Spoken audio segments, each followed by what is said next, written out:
Promovohet libri e vërteta e Krembardhës, pavarësia e Kosovës dhe Amerika dhe diaspora. E Krembardha, një ndër figurat më të shuara të çështjes kombëtare në mërgatën shqiptare të Shteteve të Bashkuara, u ndërua me një ceremoni të veçantë të mbajtur në Kishën e Shëmpalit, me rastin e promovimit të librit të tij.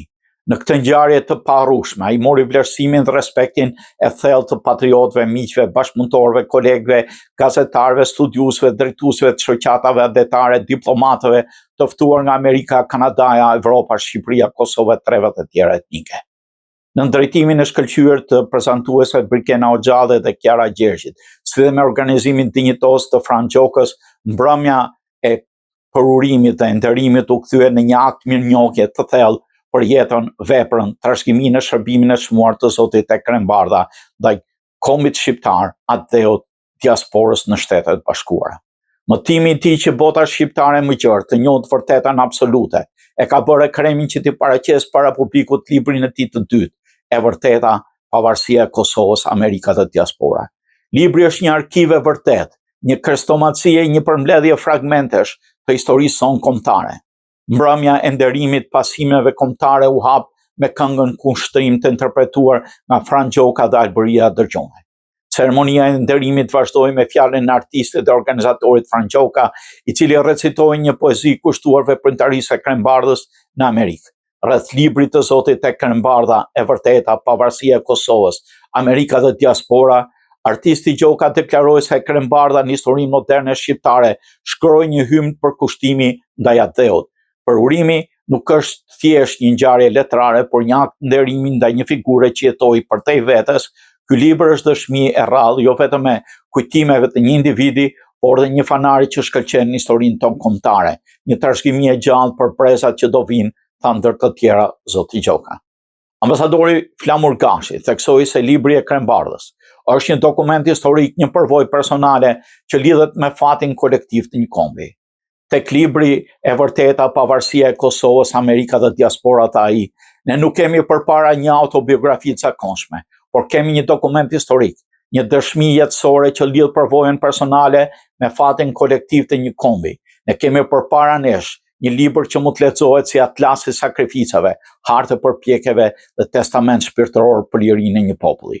Kosova ishte misioni personal i e Krembardhës në përkushtimin e tij ndaj kombit. Në fjalën e tij, ambasadori Gashi veçoi gazetën Iliria dhe kontributin e saj në këtë çështje. Një poezi kushtuar emigrimit familjes Bara në Amerikë dhe aktivitetit patriotik e diplomatik në shërbim të çështjes kombëtare u interpretua nga gazetarja e televizionit tonë Brikena Hoxhalli.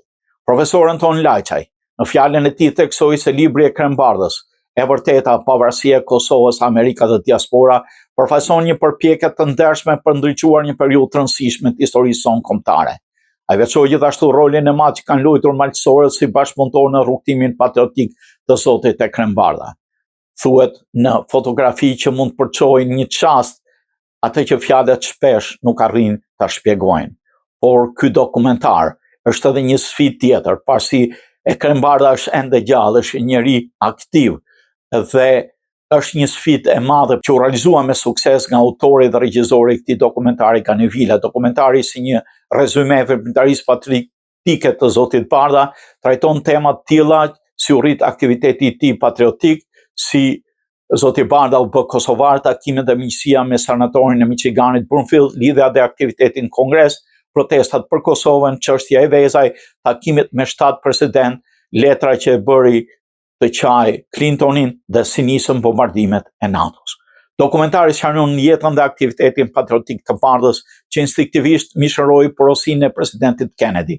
Mos pyet se çfarë ka bërë Adeu për ty, po se çfarë do të bësh ti për Adeun.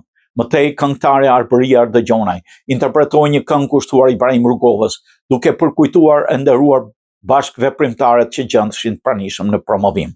Kryetari i Federatës Vatra, Dr. Elmi Berisha, në fjalën përshëndetëse deklaroi se Krembardha është legjendë e gjallë e shqiptarizmës, patrioti pavdekshëm, një mbrojtës i shenjtë të drejtave të shqiptarëve, adetar diplomat i shquar që u investua në çdo kohë dhe kombin shqiptar, e sidomos për Kosovën. Ndërkohë, kryetari i Bashkisë së Prishtinës tha se në qytetin do të ndërtohet në pranë parkut Kalabria edhe një park me emrin Bardha. Regjizora Kiara Gjergji interpretoi një poezi të Mitrush Kutelit kushtuar Kosovës që i entuziazmoi të pranishmit. Adhetari quhe Hare Baraktari në fjalën e tij u fokusua tek veprimtaria 60 vjeçare e Krem Bardhës për Kosovën dhe mëtej Besa Tafila që punon në administratën e lartë amerikane rënditi punën e shkëlqyer tek Krem Bardhës me presidentët amerikanë që nga Nixon deri në ditët e sotme. Donika Bardha Vajza e Krem Bardhës dëshmoi kujtimet familjare të mikpritjes e takimit të tyre personaliteteve të shquar edhe në shtëpinë e saj. Në përfundim të ceremonisë së nderimit, zotja Krem Bardha, 94 vjeçar me një kujtesë dhe intuim të shquar për moshën, në fjalën e tij mirënjohëse të falënderimit modestisht tha: "Nuk jam vetëm unë, jemi të gjithë ne."